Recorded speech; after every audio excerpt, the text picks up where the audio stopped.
તો આ જે 2015માં પરિપત્ર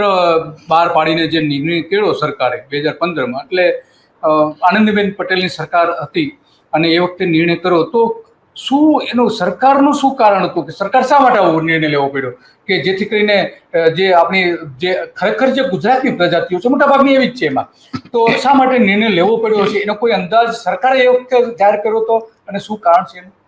હા, બહુ સરસ સવાલ તમે કર્યો કે જે સરકારનો મુખ્ય એજન્ડા વિકાસનો હોય, અને મેં પહેલા જ કીધું કે વિકાસની અંદર એમાં પણ જો લક્ષ્યાંક ગ્રુપ એનું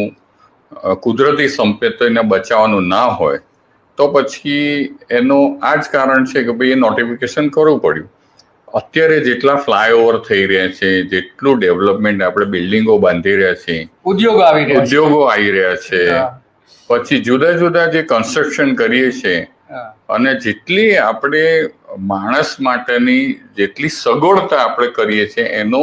સૌથી મોટો ટાર્ગેટ વૃક્ષો છે.